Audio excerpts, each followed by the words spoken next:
it was a unique situation, like I said a few minutes ago, really to be able to get a third-round pick this year, and then also obviously swap first and then a first next year. Those are you don't find those every day in the NFL, in particular in the draft. So we felt good about it. John, was there any significance or to make the trade in your first year as coach, your first draft with your mentor?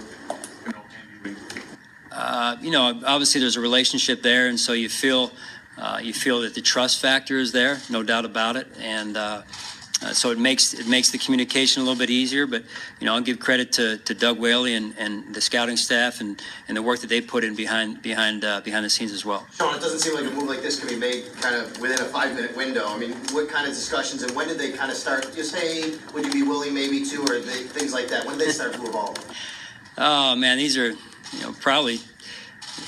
Whenever free agency started thinning out, we were having these conversations and a lot of what if scenarios. What if we did this? What if somebody wanted to move up? What if we wanted to move up ourselves? And so you look at every option available, and that's again the methodical approach that I'm used to taking, and we took in this situation. Well, I'd been working about 5 or 6 different deals. I started this one probably about 5 days ago. And then Doug and I just talked through the whole thing, and then we talked every day, and then we talked before the draft. Do you still agree? He says, yes, I still agree. So we had come to a gentleman's agreement, but you can never underestimate when you go through that draft, somebody can pull the rug out from under you, and all of a sudden you're left holding nothing. Extra first-round picks are like gold nuggets no matter what. But especially now, at this stage with this football team, how much versatility does that give you as you look ahead and kind of chart the course for how you want to build it? As far as having at this point in time, having 2 first-round picks next year, yeah, I feel good about it. Feel really good about it. That said, we wanted to make sure that a player that we valued would be there at our pick, and in fact, he was with Tre'Davious White. And so, you feel good. I feel real good about the end of the first day, and we've done our homework, and we put ourselves in a position moving forward to have 2 first-round picks next year. We've added a third this year, and then we've picked up Tre'Davious White. So I'll be able to sleep, fairly well tonight until tomorrow rolls around. That's right. About next year's quarterback class, there's an assumption that next year being a very good quarterback class helps you because you now have more currency if you want to move up next year. Yeah, all options that may be on the table. We're looking to do what's in the best interest of this organization, short term and long term, and we've got to be responsible with the pick, and I felt real good about it. Doug and myself and Terry and the communication that ensued, and felt real good about it. We did our homework again, and this was something that we felt like would help us and put us in a position next year, obviously with 2 first-round picks. Did you personally speak with Andy Reid, and what was that conversation like, if you did? We've had some conversations as this process got going, and then really, again, I give credit to Doug Whaley on this and John Dorsey on their end. They really did a nice job in working things out here. How much consideration when you going through that decision process did you give to how this guy compared to passing up on guys like Lattimore, Humphrey, the guys who were generally regarded as higher ranked corners?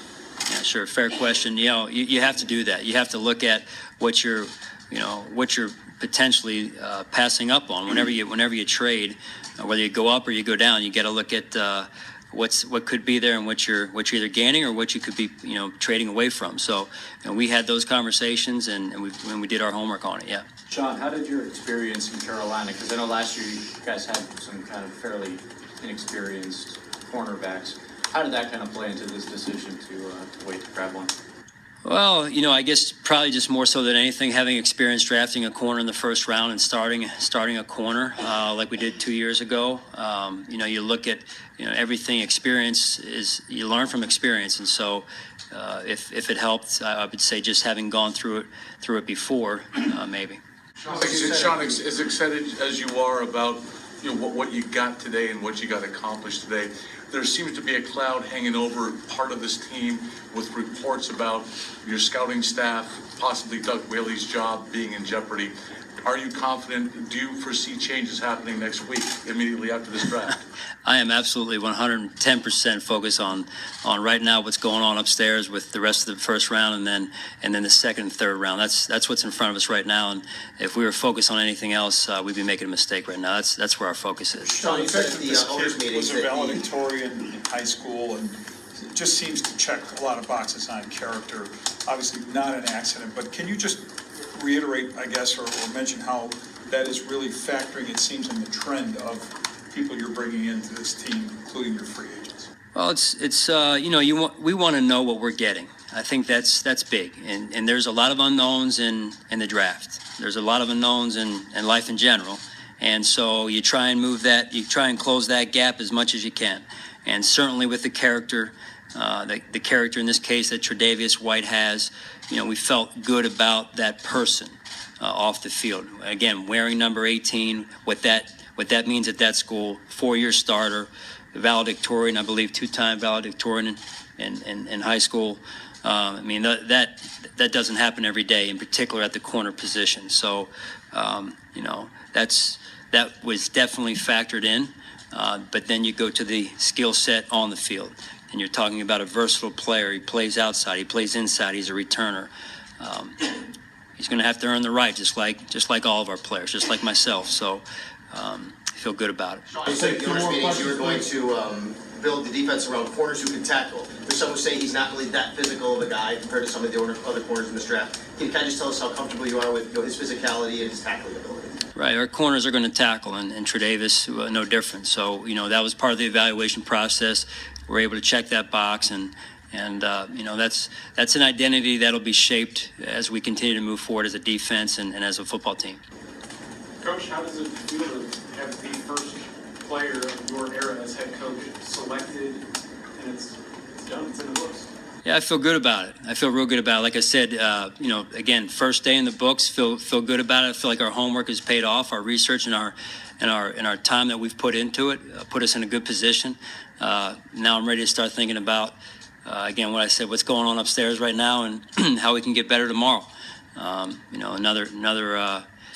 Another situation, another opportunity for us to get better tomorrow, and that's what we're looking forward to right now. But feel good about it.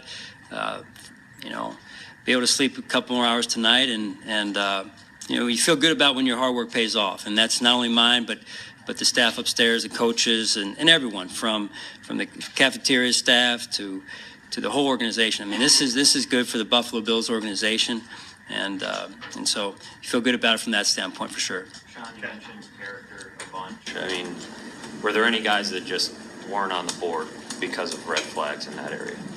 There's guys that you'd say weren't on our board. Yes, there's guys that were not on our board. I'm not going to get into those names specifically. I'd just rather not at this point. But what's our board may be different than other people's boards. But we're looking for certain things, and so character is part of our evaluation process. Yeah.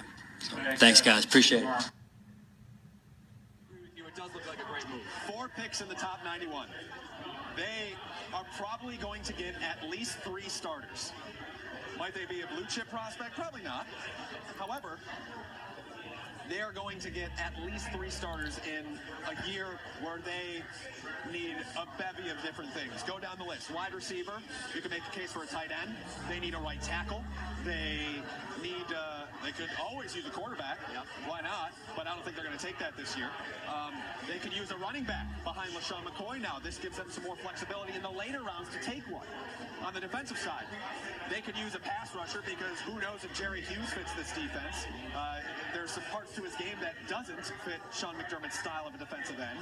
Kyle Williams might not be around after next year. You could go defensive tackle. Linebacker, they literally have Ramon Humber starting at weak side linebacker. Not ideal. Cornerback, you want a longer, taller player who has the ball skills to play in the zone.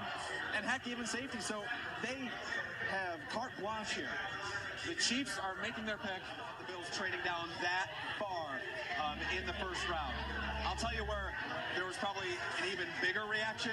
That's in the media room at One Bills Drive, and that's where we find 7 ABC sports reporter Matt Bobet right now. Matt, how was it in there?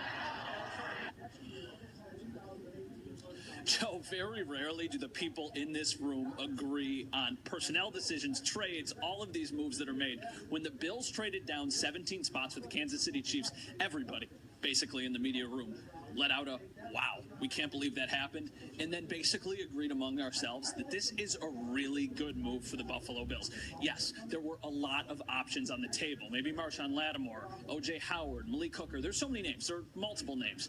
But this is a really impressive haul that they took back. So now next year, you have 2 first-round picks. You get the 3rd this year. They already only had 7 picks, so that adds to the haul of players. Now they can kind of stock up on maybe some of those deeper positions, safety, wide receiver, whatever it may be.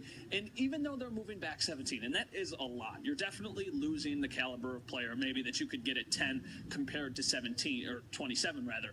But they will still get an impact player who will likely be a starter on the team this year. And now you have ammunition to maybe move up next year if that's what you want to do. Maybe they're in the market for a quarterback. And I don't want to say that they're done yet tonight either. Maybe if they find a player who slides 5 or 6 more spots, they then use the extra picks that they got and try and make a trade back up. And then it's almost like they got the 3rd round pick for free. So you really don't know what's going to happen. But personally, I really like this move. I think it makes so much sense for the Bills, and it seems like a lot of people like the move. Just getting the instant reaction on Twitter, most people are either indifferent or happy. I haven't really found anybody yet who said the Bills made a mistake, they screwed up. The value just makes sense. And, you know, the counter argument is it is such a big drop, but it seems like this is a trade Sean McDermott has to be happy about because he's still going to get an impact player. Now, let's talk about the player that the Chiefs traded up for, Patrick Mahomes. What an intriguing prospect. So many people have all these good and bad things to say about him. The comparison that always gets thrown around is Brett Favre because he's got a strong arm and he's sporadic. But obviously, the Chiefs looking for their quarterback of the future, and I think now all of the Bills fans in Western New York and all around the world are really hoping that the Chiefs struggle next year. Now, they were obviously a very good team this year. They're probably going to be competitive again the upcoming year, but could you imagine if they struggled? Maybe they missed the playoffs. Maybe they had a down year, and the Bills are looking at 2 high-end picks or top-tier picks, depending on what happens with their season. This just became very interesting. I have to say, Joe, after they made the trade, I thought about the 11 o'clock sportscast. It's kind of going to be impossible at this point because they're going to be drafting so late, but I guess we will make it work. This is a really, really impressive trade, at least in my mind. I want to hear what you guys have to think about it. O.J. Howard was kind of the name that I could have seen them making the pick with. O.J. Howard or Marshawn Lattimore, Malik Hooker, those would have been the 3 that if they would have drafted there, I would have said, yeah, you know what, that makes a lot of sense. But if you think you can get value and slide down those 16 spots now, maybe someone continues to slide. And you have no idea.